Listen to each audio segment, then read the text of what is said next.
Alright, so long awaited, bro. Yeah, Good evening, DJ Juls. How's it going? fam, I'm good, man. How are you? I'm alright, man. Yeah, First of all, thank you for coming out to do this, man. no, thank you for having me, man. I know you're Thank supreme. You are a busy man. A busy man.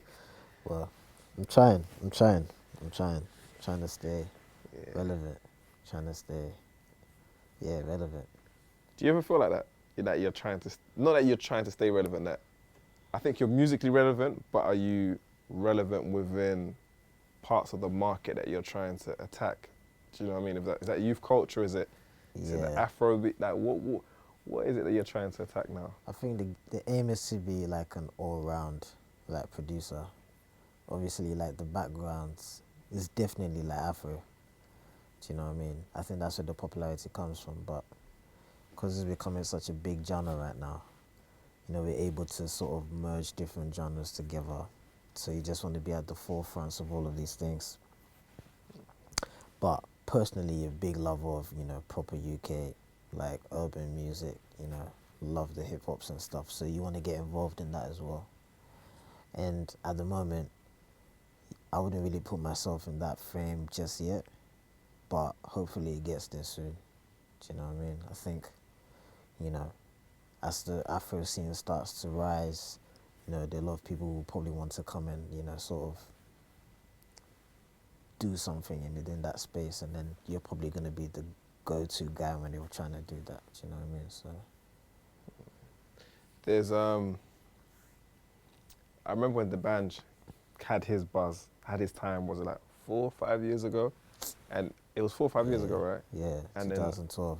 Yeah, Yeah. 5 years ago, right? And when it happened, it was almost like, yo, it's gonna happen for us. It's gonna happen for us. Look, Kanye's next to him in the video. Like, look at this, look at this. Then it went away, and we didn't know what was going on. Yeah, And then now it feels like people are kind of like sensing what a bit of the game is. But I wonder, within the community of artists and producers, do you guys really understand how big, quote unquote, this moment can be for all of you guys, and the kind of moves you need to make to keep it within its culture and not let it get like exploited too much? I think we've had millions of lessons. Do you know what I mean? I think even the bunch is a bit, you know, too early. We can even stem back to like, you know, Fella, Right. you know, Tony Allen, you know, E.T. Menses, you know, all the old school forefathers who used to like push our music to a certain level, and they never really got the shine that they deserved, and their music is just so authentic. I feel like they never really got a chance to like show to the world what they have. Fella's a big star, but he only became a big star when he passed, and then people started, you know, saying, yo, this is, you know, our king of Africa, this is his music, this is what he's done. You know, he's done so much for Nigeria. He wasn't just a musician, he was an activist. But all of that has just happened afterwards. It wasn't current. And I think fast forward, you know, you mentioned the bands. You know, I think it felt like it was he was the guy, and then I don't know what happened. But I think what it was is, you know, people from the outside world were like, wow, what's the sound that he's created? I want to be part of that. But then it's like they wanted to sort of change the kind of music that he was doing.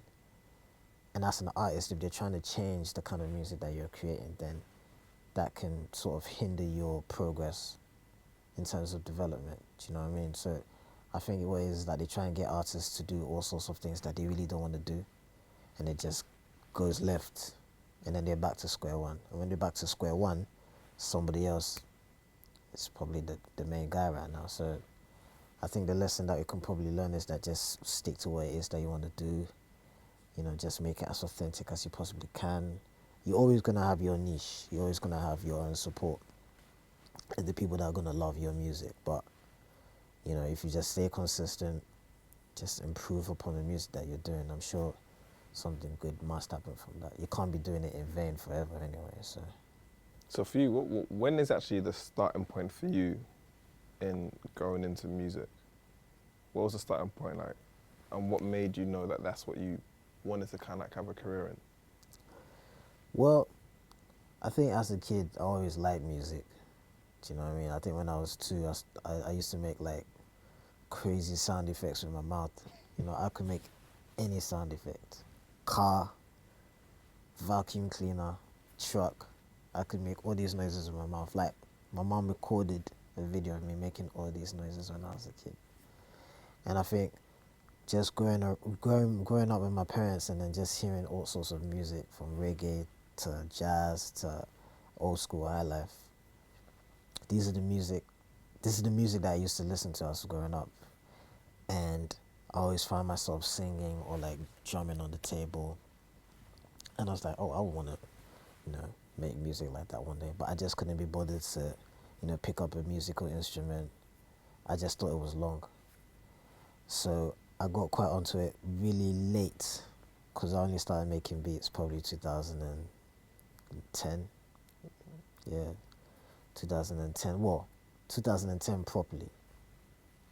I think maybe 3 years before that I was just messing around with different software, blah, blah, blah.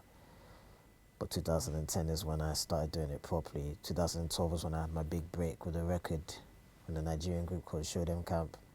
It's called Feel Alright.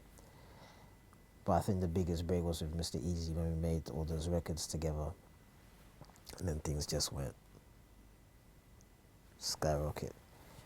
And I think the sounds that we created, you know, created this new sort of vibe, or it just changed. It was a different sound that we brought, you know, to the Afro game, where it was very mellow. It was very, very slowed down tempo, but it was a vibe, do you know what I mean? So I feel like that alone is where, you know, things got a bit crazy for me, to the point where I didn't even know whether I'd be able to take it, because you don't really get that too much attention in one day. And when you get all that attention, then, you know, people are like, oh, Juls, this, yo, can you come to this interview? Can you do this? Oh, this guy wants to have a session with you.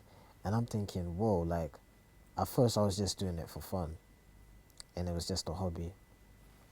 And then, you know, my mom was like, you know what, you could actually turn this into a career. Yeah, your mum actually said that? Oh, yeah. Wow.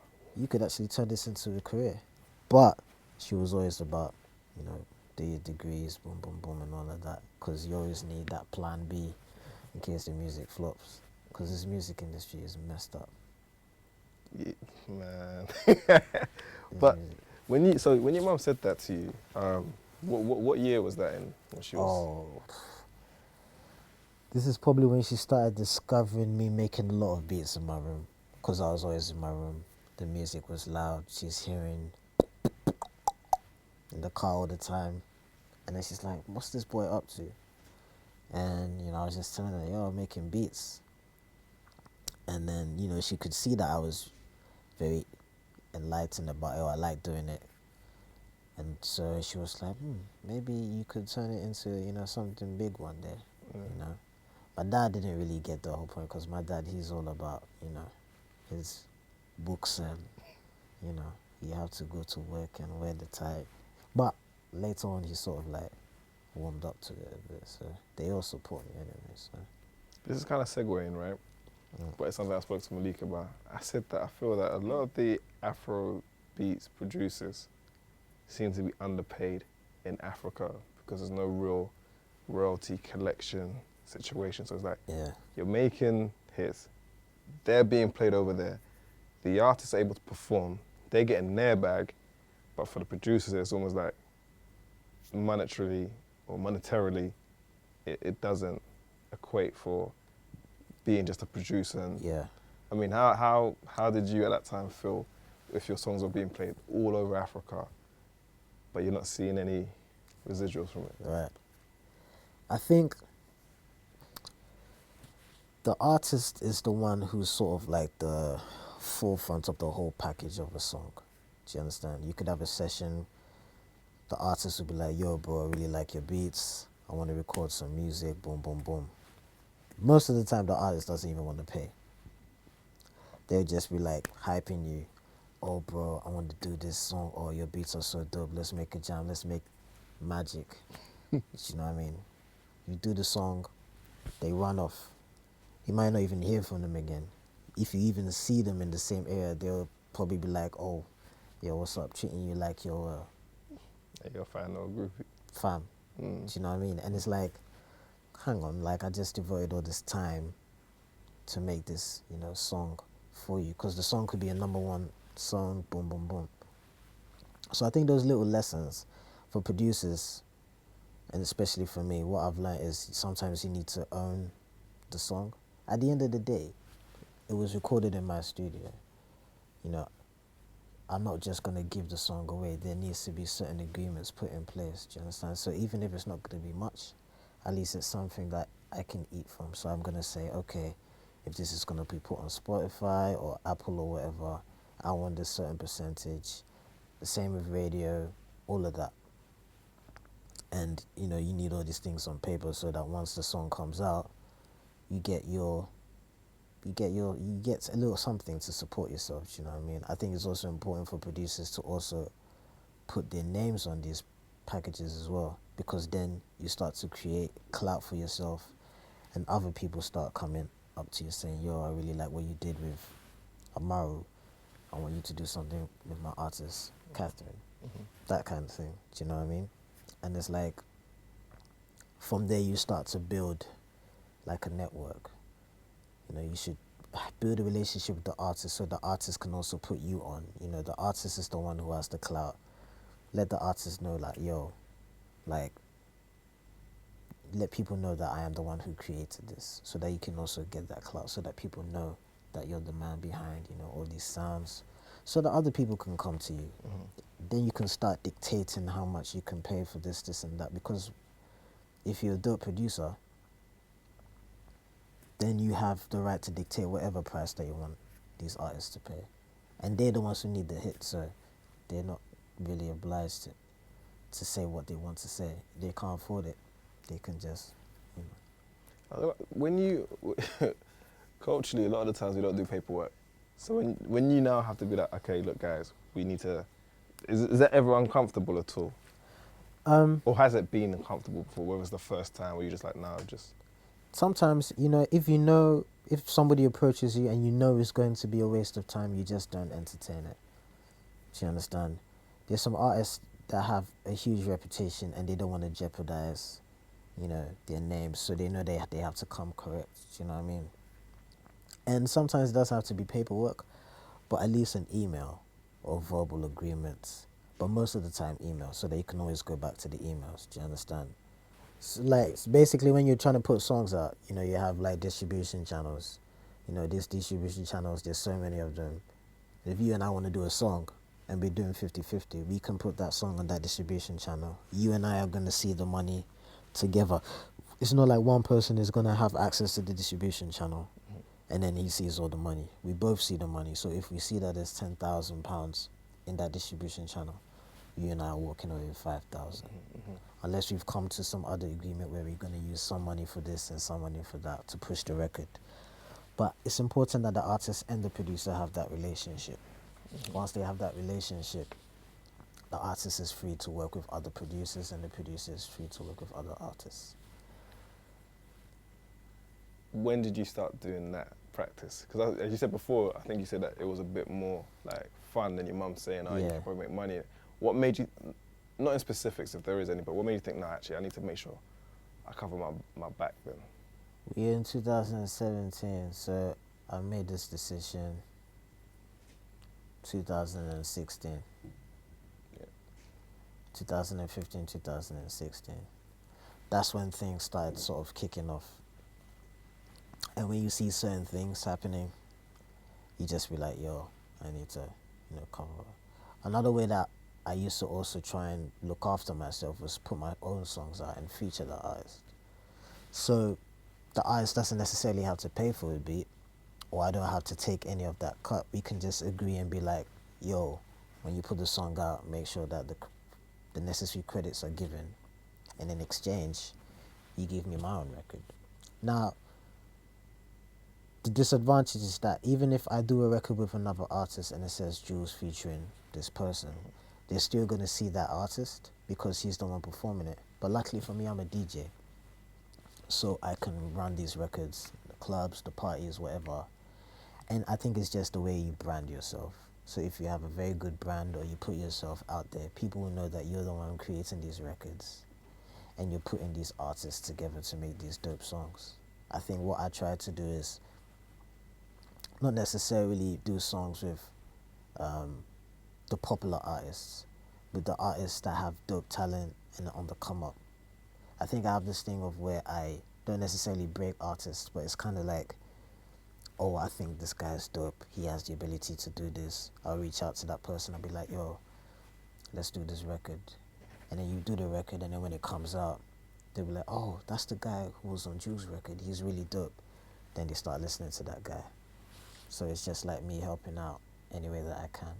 And for me, I make sure that everything is equal in terms of like splits. So everything has to be fair, because that person also needs to eat as well. Do you know what I mean? So Can we talk about financially? So is music now, is it a livelihood, or is it not a hobby, but is it enough for you to say, okay, cool, I just want to stop working full time, I can just solely rely on music? me personally, I'm not even gonna lie to you. I could live off it, but not now. I'll probably say maybe by the end of the year, then I can say, you know what, if I'm gonna put this tune out and expecting it to do well and get a certain amount of money back, that can help me live off, you know, a certain amount of period. But then you need to think about the future, because obviously I would wanna raise a family at some point. So, you know, you need to take care of the wife, you need to take care of the kids.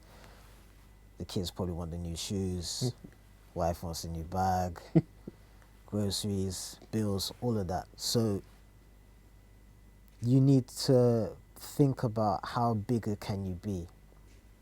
So for me, it's just about just continue to like build and build and build and build my brand, make sure the music is popping, and then, you know, the big guns can get involved and be like, yo, bro, we're going to give you this amount of money to do whatever you want. Because that's really what happens. You build the brand yourself to a point where you can make as much money as you possibly can. I'll give you a typical example. Eazy. Eazy and I started this thing, and Eazy right now is funding every single thing that he does. He had one investor, but then, you know, he's all over the world touring at least every single month. There's not one time that Eazy stayed in the country for more than a week or two, because he's always traveling. He's traveled over the mixtape, performing, so he's making a lot of money. The same could happen with me, where I could be DJing in different places. But the thing is, do I have, it just depends on people's commitments. Do you know what I mean? Whether you have the time to do that. Obviously, I'm working a 9 to 5. That 9 to 5 is holding me down in terms of the bills. If I say I'm going to quit now, it's going to be a struggle for me to be like, yo, okay, I need to find money to pay this rent. That means I have to work extra hard. If I'm working extra hard, that means there's no time for family. There's no time for friends. There's no time for the girlfriend or anything. And even as we speak, even with my 9 to 5, that still happens to this day. So how much more when I quit? So I just need to be careful about how I do things. So that's the plan that I'm sort of getting together at the moment. But it can sustain you. You just need to have the right plan, the right team, and just keep on working, man. Because I think he's having his he's having a concert. What's he having a He's festival? having Roundhouse.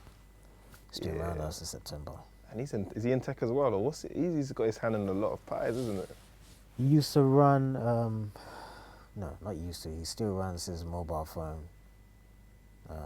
communication thing, where he was selling phones. So he used to buy and sell. And in Nigeria, I think that's a popular thing, like the phone thing, you know, buying and selling. And it's not just any phone, it's like, you know, iPhones, Samsungs and all of that. So that's what he used to do. So we were talking about, just recently he shot another video. Yeah. Where, tell us a bit about that song and what we can expect from the video. So the song is a second single that I'm trying to push called Early. It features Maleek Berry and Non Somadi. You know, Maleek Berry is, you know, somebody I've looked up to for years and years and years. And, you know, he's become a producer. He's a producer and now he's become an artist. And, you know, he's flying colors right now. He's like doing a madness. Not So Muddy is an artist who was introduced to me by my friend Muiwa, who manages him. And Not So Muddy is this amazing like soul artist. Like it's like R&B, Afro. He merges the things together, and he's a producer as well. So when we created the song, it was more of a back and forth. So me and Nonso were online, and I was like, "Yo, okay, I'm sending you these drums. Do a little something to it with the vocals." So he sent the vocals, and then he added some weird sounds to the beat, and then I played the guitar. He sent it back. I played the guitar, boom, boom, boom. Then he sent a hook, and he was like, "Is this an education to go?" So he started singing, and so he's basically talking about seeing the girl, and you know she's signaling you to like move to her basically early in the morning. How weird is that? So the video, we tried to sort of depict that setting of, early in the morning where you wake up and then you have your woman by your side, or, you're with your woman.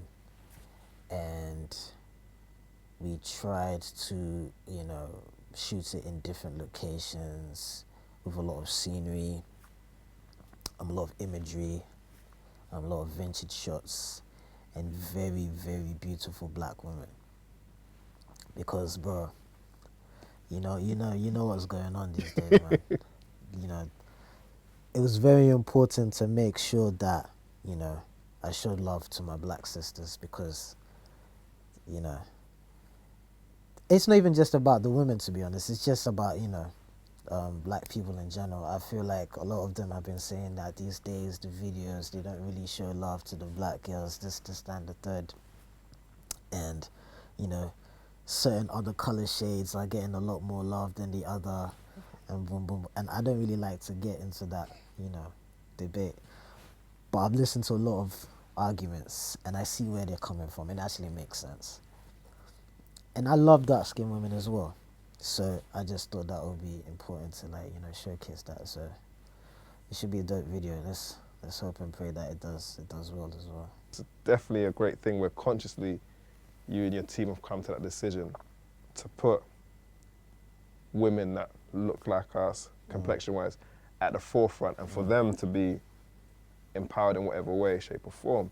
But that type of responsibility, I'm not saying is it a headache, is it more like you have to be really conscious to a next level in what you're, again, putting out visually, like Right. how people may see it, and how open are you to other people's opinions about things of that nature? It's very important that whatever you put out, it sends a good message. You can't really be, just be carefree and put out whatever you want, because whatever you put out, or even whatever you say, whatever you tweet on your socials, there are people who are going to read that and have a certain impression of you. Because the fact of the matter is, a lot of people judge people by what they see, but what they don't know. Right. Not to say that it's not important. It is important to some extent, but sometimes you don't really need to go by people's opinions. But as an artist, I feel like it's important that whatever message you're trying to put out there, or whatever impression you're trying to create from yourself, is positive. If you're thinking about black people, for example, it got to a point when we were kids, even Africans, we weren't even proud to say that we were African. You would say that you're... We're diluting ourselves, isn't it? Yeah, no. Dominican Republic, Jamaica, all of that. We weren't proud for that. I think now we've just grown up. When we were kids, we were in gangs, joining this group, that and third, just doing all sorts of nonsense. There are a few who still haven't grown up, but hopefully they will, get out of that nonsense. But all those things take time, but it's important that if you're in a position to sort of encourage the mindset of people that, look, they were laughing at this and they were making fun of us, but we need to embrace it and be like, yo, this is amazing. So dark skinned girls used to get laughed at. Oh, they're too dark, or they're too ugly, or your hair is too knotty, or do you know what I mean? It's like for people like that, they used to feel a certain way to the point where they're like, oh, why is everybody laughing at me? To the point where they do stuff like they go and get bleach and try and, you know, change their complexion, you know, do all sorts of things, makeup and stuff. They weren't proud of their own color. Now it's like that's all changed, and I feel it's because people are waking up and saying, look, we cannot downgrade ourselves, we need to uplift ourselves. And if you have certain platforms, you should just use that to encourage people to uplift themselves, so that when they're watching the video, they'll be like, oh wow, that girl just looks like me and she looks so beautiful. I don't have to do all the stuff that I'm doing to look a certain way. Do you know what I mean? So not even just with regards to like dark skinned women, it could be anything at all, from like doing a video where, you know, there's peace being made between gangs, and hopefully these gangs see that and they're like, you know what, all this gun stuff is not even important and stuff like that.